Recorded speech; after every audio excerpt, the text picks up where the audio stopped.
हरिओम। ओम आनंद ma'am, Om Shanti ma'am, ओम ज्ञान ma'am, आप सभी दर्शकों का हमारे चैनल पर स्वागत है। आज हम लोग बीएड के बाल्यावस्था और उसके विकास वाले पेपर के अंतर्गत शिक्षा की चुनौतियों के बारे में हम लोग अध्ययन करेंगे। शिक्षा का अर्थ डिटेल में पिछले वीडियो में बताया जा चुका है, फिर भी संक्षेप में यहाँ सुनिए। शिक्षा का तात्पर्य होता है कि मनुष्य जीवन भर जो कुछ सीख करके अपने गुणों, अपने व्यक्तित्व, अपनी योग्यता क्षमता का विकास करता है, उसे हम क्या कहते हैं? शिक्षा। वैसे अगर सामान्य तौर से कहा जाता है, शिक्षा जीवन प्रयत्न सीखने की एक प्रक्रिया है जिसमें व्यक्ति अपने गुणों को या अपने व्यवहारों का विकास करते हुए अपने जीवन में सीखता है। यानी सीखना अपने आप में अपनी योग्यता क्षमता का उत्तरोत्तर विकास करना कहलाता है। अगर थोड़ा सा और आगे हम चलें तो जो सीखता है व्यक्ति क्या सीखता है? उसमें गुण, कला, कौशल, समझ, चिंतन, विचार, तुलना, संबंध, कार्यकारण संबंध, समाज, स्वयं, प्रकृति, यानी ये संसार में जो कुछ भी है वो ज्ञान के माध्यम से, अनुभव के माध्यम से, क्रिया के माध्यम से, संबंध के माध्यम से, कार्यकारण संबंध के माध्यम से, इतिहास के माध्यम से, वर्तमान के माध्यम से और विज्ञान के दृष्टिकोण से जो कुछ भी उसके मानसिक योग्यता क्षमता के अंतर्गत उसकी ज्ञानेंद्रियां पकड़ रखती हैं। यानी ज्ञानेंद्रिया में मतलब ज्ञानेंद्रिय कौन कौन सी होती है? जैसे जिह्वा है, नाक है, आँख है, कान है और त्वचा है, ये सब ज्ञानेंद्रियां। इसके माध्यम से व्यक्ति क्या करता है? ये सब बाहर की चीज़ों को ले करके अपने मस्तिष्क तक पहुंचाता है, जिसके कारण से उसे विभिन्न संदर्भों में ज्ञान प्राप्त होता है या जानकारी प्राप्त होती है या कार्यकारण या क्रिया प्राप्त होती है। तो ये 5 ज्ञानेंद्रियों के माध्यम से वह ज्ञान प्राप्त करता है। तो जो 5 ज्ञानेंद्रिय से उसे ज्ञान प्राप्त होता है, तो ज्ञान को प्राप्त होने में कहाँ समस्या आती है, कौन कौन सी चुनौतियाँ होती हैं? यानी शिक्षा को प्राप्त होने में वो अपने जीवन में कौन कौन सी कठिनाइयों को सामना कर सकता है या करना पड़ता है। यानी शिक्षा को प्राप्त करने में, यानी जीवन में कुछ सीखने में, शिक्षा का मतलब सीखना, ऐसी चीज़ सीखना जो अच्छाई से संबंधित हो, उत्तरोत्तर अच्छाई के गुणों का विकास करे, या जीवन, योग्यता, क्षमता इत्यादि के बारे में उसे व्यवहारिक, क्रियात्मक, संवेगात्मक सभी रूप से समझाने का या योग्यता का विकास करने का काम करे। तो जो सीखता है उसमें सीखने में कौन सी बाधाएं आती हैं, या जो सीखा हुआ व्यक्ति है उसको कौन सी बाधाएं आती हैं? चूँकि हम सब सारी चीज़ों पर हमने डिटेल में इसमें लिखा है, आपको समझाने का मैं प्रयास करूँगा। फिर भी भारत की जो सबसे बड़ी समस्या है उसको पहले हमने रखा है, सदुपयोग की समस्या। अगर कोई व्यक्ति सीख लिया है तो जब उसे व्यवहार में उतारना पड़ता है तब उसे समस्या आती है कि सामने वाला बुरा है या खतरनाक है या अपराधी है या बहुत बड़ा फ्रॉडगिरी वाला है, राजनीति वाले हैं, या फिर कोई बड़ी हस्ती है, बड़ा अधिकारी है, बड़े माँ बाप हैं, या जो कुछ भी है उसके ऊपर जब दबाव पड़ता है तो वह अगर कार्यों को ज्ञान के आधार पर जो अच्छाई सीखा है अगर वह बदल गया, अगर वह भी रास्ता अच्छाई का छोड़ दिया, तो वास्तव में वो सीखी हुई विद्या समाज के लिए एक दिन चुनौती बन जाएगी। पहले तो दूसरे के लिए चुनौती बनेगी, लास्ट में उसके लिए चुनौती बन जाएगी। अर्थात कुल मिला के हम ये कहते हैं कि शिक्षा के अंतर्गत जो भी ज्ञान, क्रिया, कौशल इत्यादि प्राप्त है, अगर उसका आप सदुपयोग नहीं करते हैं तो वह बहुत बड़ी चुनौती बन जाएगा। अर्थात ज्ञान का या शिक्षा का सदुपयोग करने की चुनौतियों का सामना करना पड़ता है, क्योंकि ज्ञान सिर्फ बात या विचार तक या समझ तक ही सीमित नहीं होता, ज्ञान का उपयोग होता है। जब आप उसे धरातल पर उतारेंगे तब आपको पता चलेगा कि आप कितने सही ज्ञानी हैं और कितने गलत ज्ञानी हैं। तो सीखी हुई चीज़ का सदुपयोग करना भी एक बहुत बड़ी शिक्षा के लिए चुनौती होती है। यही कारण है कि आज तक मैंने 10 IAS ऑफिसर पूछा जो ईमानदार हो, किसी ज़िला में लगातार 10 ईमानदार ऑफिसर आए हों, कोई जवाब नहीं दिया। कोई किसी की सरकार में 10 ईमानदार मंत्री बताइए, आज तक किसी ने उत्तर ही नहीं दिया। मैंने यहाँ तक पूछा कि आदमी और अच्छे आदमी और गंदे आदमी में 20 ठो अंतर बताओ, आज तक किसी ने उत्तर नहीं दिया। भारत में जो शिक्षा की जो चुनौतियां हैं वह शिक्षा के सदुपयोग के संदर्भ में कुछ अन्य देशों की तुलना में ज़्यादा है। अगर हम बात करें, ये तो पहली चुनौती है शिक्षा के सदुपयोग की चुनौती। दूसरा अगर बात करें संस्कृति की चुनौती, जैसे संस्कृतियाँ भी अपने, भारत एक विविधताओं का देश है, यहाँ बहुत सारी संस्कृतियाँ पाई जाती हैं और वही अगर प्राकृतिक संस्कृति की प्राकृतिक रूप से संस्कृति देखें तो जनजातियों की, वैसे तो हिंदू संस्कृति या सनातन संस्कृति, मुस्लिम संस्कृति, सिख, बौद्ध इत्यादि अनेक प्रकार की संस्कृतियाँ पाई जाती हैं। जो संस्कृतियाँ अपने धर्म, मूल्य, मान्यता, परंपरा, रीति रिवाज, बोली भाषा, व्यवहार, जीवन शैली इत्यादि को समेटी हुई हैं। जब संस्कृतियाँ भिन्न भिन्न प्रकार की होती हैं तो किस संस्कृति का हम पालन करके विद्यार्थी को पढ़ाएं, लिखाएं या बात को समझाएं, जहाँ पर अनेक संस्कृतियों के बालक उपस्थित हैं वहाँ पर यह कार्य करने में कठिनाई होती है। किस संस्कृति का फॉलो करें? हाँ, यद्यपि प्रामाणिक तौर से, आध्यात्मिक तौर से सनातन संस्कृति सर्वोत्तम है, फिर भी सामने वाला माने ही न, सामने वाले का बहुमत ज़्यादा हो तो किस संस्कृति को पढ़ाएगा? उसकी जिस इच्छा होगी उस संस्कृति से उदाहरण दे करके उसके व्यवहार को सिखा करके वो आगे बढ़ जाएगा। तो कुल मिलाकर के संस्कृति की विविधता के संदर्भ में भी हम किस संस्कृति के आधार पर शिक्षा दें, यह भी एक बहुत बड़ी समस्या शिक्षा के अंतर्गत आती है। अगला आवश्यकता, जैसे समय बदल रही है, आवश्यकता बदल रही है, जनसंख्या बदल रही है, आवश्यकता बदल रही, समस्या बदल रही है। यानी परिवर्तनशील समाज के अंतर्गत अनेक सारी आवश्यकताएं, रोजगार की, व्यापार की, तकनीकी की आवश्यकता की, धन की, व्यापार की, संबंध की, अनेक सारी आवश्यकताएं हमारी क्या है, समय के साथ बदल रही हैं या उनका स्वरूप बदल रहा है। कुछ का स्वरूप अच्छा हो रहा है तो कुछ का विकृत हो रहा है। ऐसी परिस्थितियों में हम पाठ्यक्रम निर्माण करते समय किन किन बातों को किन किन स्तर पर ध्यान दें या किन किन गतिविधियों को किस स्तर पर किस रूप में हम पढ़ाएं लिखाएं जिससे समाज को सही मार्गदर्शन मिल सके। क्या एक ही पाठ्यक्रम भारत में पढ़ाया जाता है? नहीं, अनेक पाठ्यक्रम हैं, अनेक पाठ्यक्रम हैं, एक ही विषय पर अनेक विचार हैं, एक मत वाली स्थिति नहीं है। तो ऐसी परिस्थिति में आवश्यकता को पूर्ति करने के संदर्भ में शिक्षा में कैसी चीज़ें दी जाएं, किस संस्कृति के लिए कौन सा उत्तम होगा, किस भाषा के लिए कौन सा उत्तम होगा, इसकी भी चुनौतियां शिक्षा के क्षेत्र में मिलती हैं। आगे हम बात करें समस्या। जैसे समाज अपने आप में चल रहा है, समाज सतत रूप से चल रहा है, समय चल रहा है, समाज भी चल रहा है। तो जो समाज के अंतर्गत विकास में, क्रिया में, व्यवहार में, समझ में, संबंध में, देश में, संविधान में, राजनीति में अनेक प्रकार की समस्याएं आती हैं। जैसे अगर भारत में इसमें समस्याओं की बात की जाए तो बहुत सारी ऐसी समस्याएं हैं, अगर कोई चर्चा करे तो उसके लिए आफत आ जाए। भ्रष्टाचार को जो दूर करने की बात सोचता है उसकी पहले नौकरियाँ खा जाती हैं, है जबकि प्रमाणिक है कि नहीं भ्रष्टाचार है, फिर भी भ्रष्टाचार के खिलाफ बोलने पर राजनीतिक प्रशासनिक डिफाल्टर उसकी नौकरी खा जाते हैं। कोर्ट में बैठा, सबसे ज़्यादा भ्रष्टाचार कोर्ट में बैठा, वो औरों घूसखोर, सूदखोर, औरों फंसा के लम्बा खींच देगा, खर्चा कैसे चलेगा, आदमी बर्बाद हो जाता है। तो समस्याएं होती हैं। तो उन समस्याओं में हम आप कौन सी शिक्षा दें जिससे उस समस्याओं से निजात मिले, इसकी भी शिक्षा में चुनौती आती है। यानी इसमें कौन उस समस्या को दूर करने के लिए हम क्या सिखाएं, किस तरह से जनमत तैयार करें, किस तरह से समस्या को दूर करें, इससे संबंध में भी चुनौतियां या समस्या सामना करना। अगला विकास की समस्या।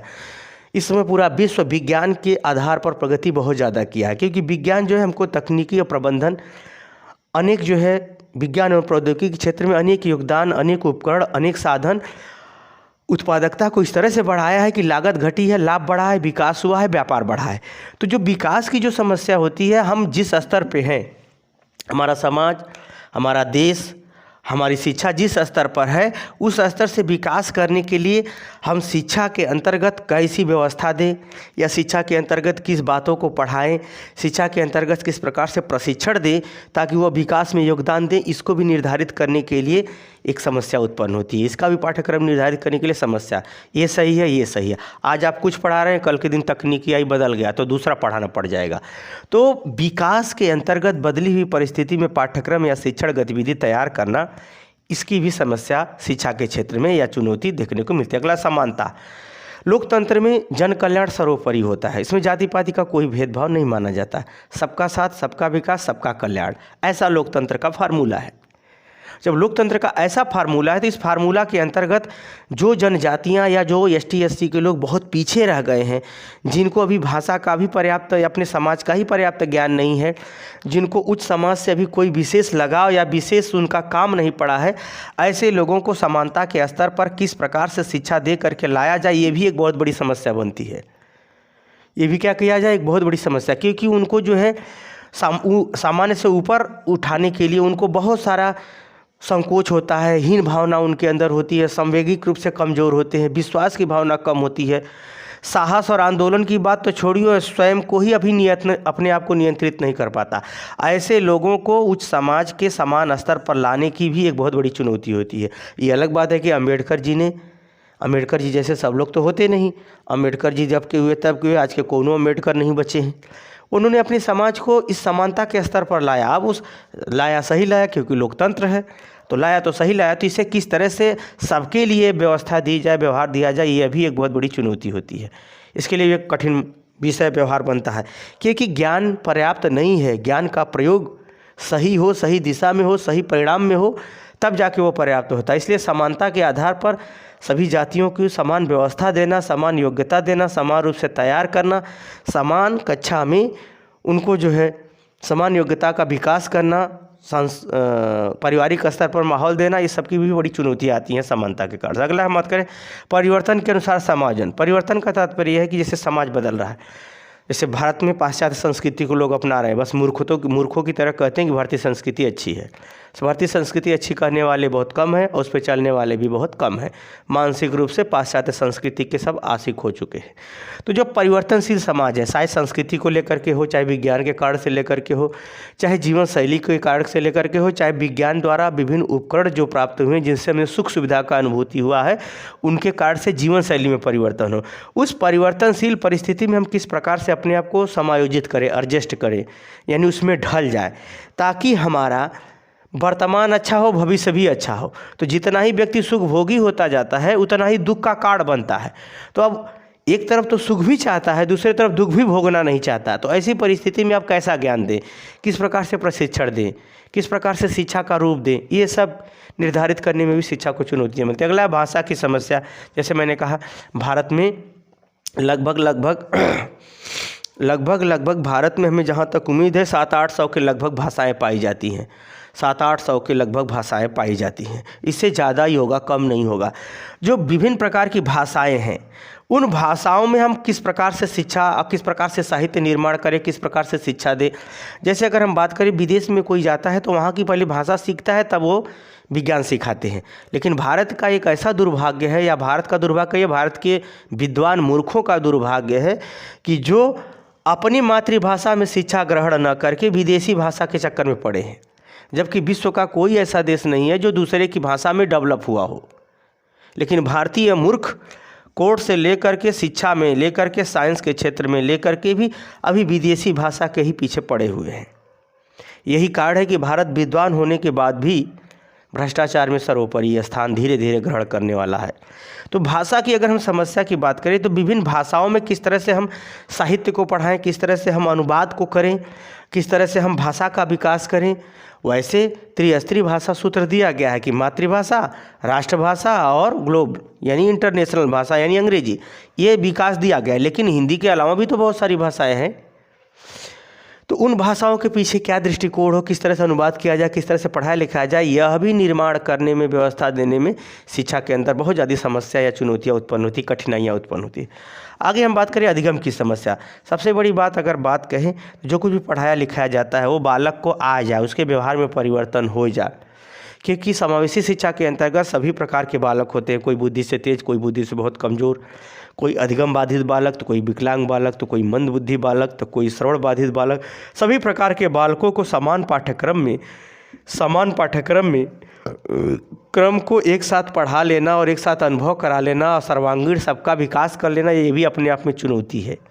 अपने आप में क्या है, एक चुनौती है। यह भी शिक्षा के चुनौतियाँ होती है। आगे अगर हम बात करें शोध की समस्या। शोध की समस्या का तात्पर्य यह है कि किसी भी ज्ञान का अंत नहीं है, किसी भी ज्ञान का अंत नहीं है। तो निश्चित रूप से जहाँ तक आज समाज पहुँचा है, उससे आगे भी ज्ञान है। तो उस आगे की ज्ञान के लिए हम क्या करें, क्या न करें, किस प्रकार से शोध को बढ़ावा दें, शोध के विषय में किस प्रकार से विभिन्न गतिविधियाँ या प्रोजेक्ट निर्धारित करें, इसकी भी चुनौती आती है शिक्षा के संदर्भ में। आगे हम बात करें शिक्षण की चुनौती। अध्यापक कौन से शिक्षण, प्रशिक्षण, कौशल, कला, तकनीकी इत्यादि अपनाए जिससे वह प्रभावशाली शिक्षण कर सके, इसकी भी चुनौतियाँ शिक्षा में बराबर बनी रहती है। क्योंकि एक ही विषय को हर अध्यापक अगर पढ़ाएगा तो भिन्नता काफ़ी मिलेगी। कुछ बहुत अच्छे पढ़ा लेंगे तो कुछ बहुत खराब पढ़ाते हैं। तो कुल मिलाकर के शिक्षण कैसे प्रभावशाली हो, इसके लिए विज्ञान, तकनीकी, कौशल, कला का किस प्रकार से निखार होता रहे, किस तरह से पढ़ाया जाए कि जो पर्याप्त शिक्षक पर्याप्त विद्यार्थियों की संख्या में उत्तम शिक्षण कार्य कर सके, इसके लिए भी शिक्षण प्रशिक्षण या हालांकि NCERT, SCERT, डायट इत्यादि इस पर निर्देश देते रहते हैं, परंतु फिर भी निर्देश समाप्त नहीं होता। समय के परिवर्तन के संग टॉपिक बदलती है, टॉपिक के आधार पर शैक्षणिक गतिविधियों में सुधार, संशोधन, निर्देश इत्यादि भी दिए जाते रहे हैं। तो एक प्रकार से ये सब तैयार करने की भी शिक्षण में चुनौतियाँ होती हैं। आगे हम बात करें वैज्ञानिक दृष्टिकोण की चुनौतियाँ। वैज्ञानिक दृष्टिकोण का तात्पर्य होता है किसी वस्तु को सुव्यवस्थित क्रम ढंग से अध्ययन करना वैज्ञानिक होता है। परंतु अगर हम बात करें जो चीज़ें इतिहास में एक रहस्य बनी हुई है, एक उलझन बनी हुई है, विचारों में मतभेद है, तथ्यों में मतभेद है। अब इतिहास का हर जगह प्रमाण थोड़ी न मिलेगा। ऐतिहासिक जो साक्ष्य हैं, घटना चक्र है इत्यादि में बहुत सारे मतभेद होते हैं। तो वहाँ पर हम वैज्ञानिक दृष्टिकोण से कैसे अध्ययन कर पाएंगे? निश्चित रूप से वहाँ पक्ष विपक्ष विभिन्न प्रकार के मत अपने आप ही उभर के आ जाते हैं। तो वहाँ पर वैज्ञानिक दृष्टिकोण का प्रयोग करना एक चुनौती भरा कार्य होता है या एक अनुमान भरा कार्य होता है। जैसे अगर हम बात करें मानव विकास में, अगर ये बताता है कि पहले आदमी निवस्त से जंगल में रहते थे, फिर ऐसे ऐसे अग्नि का आविष्कार हुआ, फिर विभिन्न धातुओं के माध्यम से पहिया, पहले चक्र बना, फिर उसके बाद गाड़ी घोड़ा इत्यादि विभिन्न प्रकार के साधनों का विकास हुआ। परंतु प्रामाणिक तौर से अगर देखा जाए तो भारत के इतने जो पुराण लिखे गए हैं, काव्य महाकाव्य लिखे गए, उसमें ऐसा कोई प्रमाण नहीं। जबकि वो जो काव्य आज के समय में है, गीता जी है, रामायण है, महाभारत है, जो महाकाव्य है, उसमें जो प्रमाण मिलते हैं, इतिहास के विकास का ऐसा कोई प्रमाण नहीं मिलता। तो अब किसको मत को माना जाए? तो ये भाई बड़ा चुनौती है। अगला है सुधार की चुनौतियाँ। समाज है, समाज में बहुत सारी आवश्यकता है, समस्या है, विचारधाराएं हैं। कभी कोई विचारधारा प्रभावी रही, कभी कोई विचारधारा प्रभावी, कभी बहुत सारी संस्कृतियाँ हैं, उसमें बहुत सारी बुराइयाँ भी रही हैं। जैसे विदेशी संस्कृति पैसा कमाने के लिए, युवा के लिए बहुत अच्छा है, लेकिन बच्चों के लिए, वृद्धों के लिए, प्रौढ़ों के लिए ये बहुत खतरनाक संस्कृति है विदेशी संस्कृति। भारतीय संस्कृति सबके लिए उत्तम है, लेकिन मूर्ख माने न तो उसे कौन समझाए, कौन सुधार करे। तो विभिन्न परिस्थितियों के अंतर्गत बुराई को दूर करने या समाज को सुधार करने या समाज में उत्तम परिवर्तन लाने के संदर्भ में भी चुनौतियाँ होती हैं। क्योंकि जब कोई व्यक्ति अपना मत प्रकट करता है, अपना विचार प्रकट करता है, तो वह एक सापेक्ष होता है, किसी के अनुसार होता है। और निरपेक्ष यानी स्पष्ट रूप से बिना पक्षपात रहित जो विचार है, उस पर जब तक जनमत नहीं तैयार होगा, जब तक समूह नहीं तैयार होगा, तब तक वो सामने आ नहीं सकता। इसीलिए समाज को जो है चलाना या समाज का चलना एक प्रकार से एक सीमा के बाद समाज की चेतना पर ही निर्भर करता है। आप भले ही बहुत बड़े हैं, अगर समर्थन न मिले तो कोई मतलब नहीं। तो जो सामाजिक चुनौतियां हैं, सांस्कृतिक चुनौतियां हैं, जातिगत चुनौतियां हैं, धर्मगत चुनौतियां हैं, उन चुनौतियों को में दूर करने के लिए अगर आप पाठ्यक्रम में वैसी व्यवस्था देंगे, ज्ञान देंगे या पाठ्यक्रम निर्धारित करेंगे, तो उसके भी बहुत बड़ी समस्या उत्पन्न होगी। कोई कहेगा जातिवाद किया है, कोई धर्मवाद कहेगा, किसी ने कहेगा गरीबों का ध्यान नहीं दिया, अमीरों को लुटवा दिया। ऐसा अनाप शनाप की अनेक सारी बातें आएंगी जो शिक्षा के क्षेत्र में चुनौती का। अगला है न्याय की चुनौतियाँ। न्याय का तात्पर्य है कि जैसे भारत में विभिन्न प्रकार के धर्म हैं, अगर मानवता धर्म का हाईकोर्ट सुप्रीम कोर्ट पालन करता है, तो दूसरा वाला धर्म करता है कि हमारे धर्म के अनुसार निर्णय लो, क्योंकि वो हमारे धर्म का मामला है। धार्मिक दृष्टिकोण से भी फैसले होते हैं, कभी सांस्कृतिक दृष्टिकोण से फैसले होते हैं, तो कभी जनजातीय क्षेत्रों के आधार पर भी फैसले होते हैं, क्योंकि उनका एक अपना मूल्य मान्यता समाज है, उनकी संस्कृति है, उसके अनुसार वो अच्छा बुरा निर्धारित करते हैं। हमारा जो समाज है, जो व्यापक समाज है, वो अपने अनुसार किसी चीज़ को अच्छा बुरा डिफिनीसन देता है या निर्धारित करता है। तो वहाँ पर भी न्याय के संदर्भ में भी चुनौतियाँ उत्पन्न हो जाती हैं कि ये सही है कि ये सही है। जैसे हम किसी को हत्या करते हैं तो वो किसी संस्कृति के अनुसार बुरा है, सनातन धर्म के अनुसार बुरा है, लेकिन किसी अन्य संस्कृति में वही चीज़ खाना पीना अच्छा माना गया है, वहाँ के सबको लोग समान रूप से उसे स्वीकार करते हैं। तो आप न्याय किस आधार पर देंगे? हालांकि सुप्रीम कोर्ट, हाई कोर्ट या जिला जज मानवीय दृष्टिकोणों को फॉलो करते हैं, फिर भी कोई न कोई ऐसा मामला फंस ही जाता है। जैसे अभी 3 तलाक वाला मामला जो मोदी जी ने हल किया मानवीय दृष्टिकोण से, लेकिन धार्मिक दृष्टिकोण से सब पेचीदा फंसा दिए। अन्य देशों में पहले ही हट गया था, वहाँ तब नहीं चिल्लाए, यहाँ के लिए चिल्लाने लगे। तो कुल मिलाकर के न्यायिक दृष्टिकोण की जो है चुनौतियाँ कभी कभी धार्मिक मामलों को लेकर के, क्षेत्रीय मामलों को लेकर के, संस्कृति और धर्म को लेकर के और समाज की मान्यता को लेकर के जो है मामला फंसता है। तो इसकी भी चुनौतियाँ शिक्षा के संदर्भ में, इस संदर्भ में कौन सा आप शिक्षा देंगे, ये बड़ा एक चुनौती बनता है। अगला सर्वमान मत की चुनौतियाँ। राष्ट्र लोकतंत्र के अंतर्गत राष्ट्र के विकास के लिए विभिन्न राजनीतिक दल होते हैं, उसमें कौन सा मत सबके लिए लाभदायक होगा, किस पार्टी का मत सबके लिए लाभदायक होगा, जिसके आधार पर हम किसी चीज़ को शिक्षित करें या किसी समाज को बताएं। शिक्षा में वास्तव में भारत का भविष्य विद्यालय में ही तय होता है, लेकिन विद्यालय के अंतर्गत आप कौन सा मत तैयार करेंगे, किस पार्टी का प्रचार करेंगे, यह भी अपने आप में चुनौती हो जाएगी। यानी सर्वमान्य मत का निर्धारित करना देश के लिए, समाज के लिए या अच्छे भविष्य के लिए, तो यह भी एक प्रकार की कठिन चुनौतियाँ हो जाती है, अध्यापक के लिए भी और शिक्षा के लिए भी। अगर हम बात करें अभौतिक चुनौतियाँ, जो चीज़ें होती है परंतु दिखाई नहीं देती, जैसे आत्मा हुआ, हवा हुआ, ऑक्सीजन दिखाई देता है नहीं। यानी कुल मिलाकर के ऐसी चीज़ें जो होती हैं, अनुभूति में आती हैं परंतु दिखाई नहीं देती, ऐसी चीज़ों पर अगर आप शिक्षा व्यवस्था या पाठ्यक्रम लागू करेंगे तो सामान्य या सबके लिए सुलभ नहीं हो सकता। इसके लिए विशेष संवेदना, पवित्रता, साधना, प्रयास, तत्परता इत्यादि चाहिए। तो अभौतिक चीज़ें जो दिखाई नहीं देती उसका अनुभूति कैसे कराया जाए, उसके प्रति विश्वास दिला करके अच्छे गुणों का, अच्छे व्यक्तित्व का, अच्छे समाज का किस प्रकार से निर्माण किया जाए, इसका पाठ्यक्रम कैसे तैयार किया जाए, ये बहुत बड़ी चुनौती होती है। हाँ, पाठ्यक्रम है, साधना में है, लेकिन सामान्य सबके लिए नहीं है।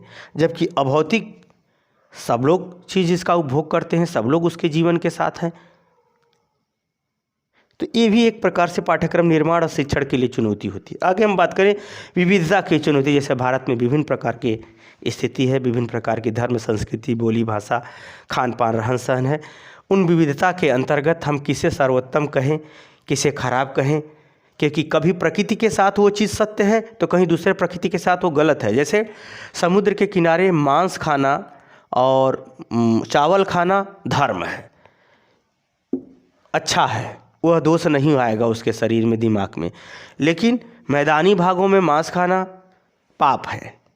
तो जहाँ कहीं विविधता के आधार पर धर्म का या ज्ञान का निर्धारण होता है, तो कहीं परिस्थिति के आधार पर, तो कभी आवश्यकता के आधार पर। जैसे दूसरे की औरत के संग शादी नहीं करना चाहिए किसी को, लेकिन अगर युद्ध हुआ, दोनों देश के लोग मर गए, तो उसमें जो विधवा बची है वो दूसरे के संग विवाह कर लेगी, वो धर्म हो जाएगा। यानी विशेष परिस्थिति का विशेष धर्म हो जाता है।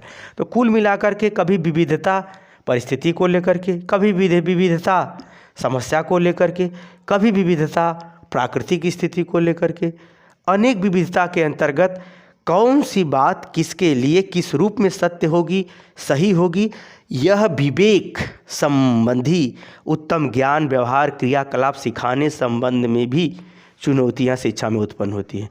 क्योंकि उस समय का क्या निर्णय होगा, उत्तम सर्वोत्तम, वो परिस्थिति ही तय करेगी। इसके विषय में क्या पाठ्यक्रम आप निर्धारित करेंगे, क्या शिक्षा देंगे।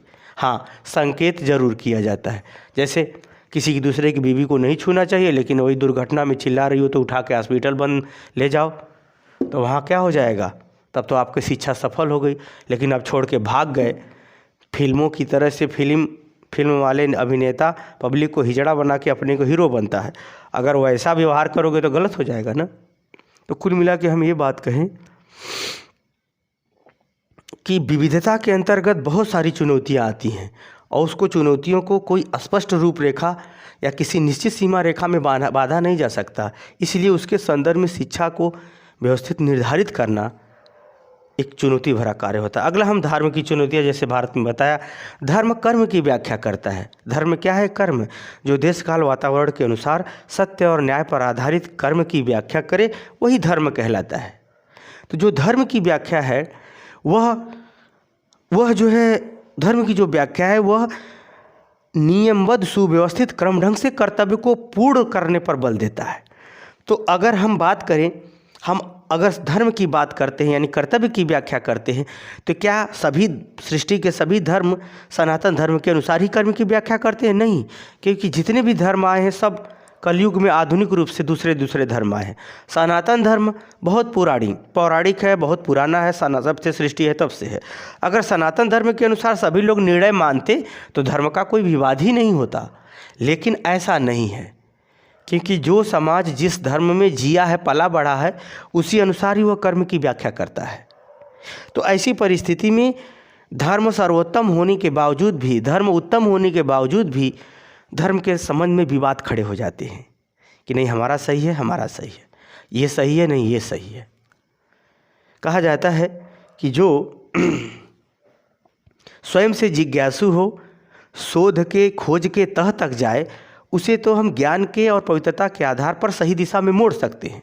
लेकिन जब विश्वास की बात आ जाए, भावना की बात आ जाए, इज्जत मान सम्मान मर्यादा की बात आ जाए, तब ये धर्म संबंधी विवाद बहुत भयानक उत्पन्न होते हैं। ऐसे परिस्थिति में शिक्षा, धर्म के माध्यम से शिक्षा देना एक बहुत बड़ी चुनौती बन जाती है, क्योंकि समाज बँट जाता है, इसमें बहुत सारी विवाद की स्थिति उत्पन्न हो जाती है। तो मुझे उम्मीद है कि शिक्षा के संदर्भ में कैसी कैसी चुनौतियाँ भौतिक अभौतिक जगत में, व्यवहारिक और आध्यात्मिक जगत में, आवश्यकता और समस्या वाले जगत के अंतर्गत किस प्रकार से उत्पन्न होती है, आप इसे आराम से, प्रेम से समझ गए होंगे। समझ गए तो झट से अच्छा सा कमेंट कीजिए, साथ ही मेरे चैनल को लाइक शेयर सब्सक्राइब कीजिए। हरिओम।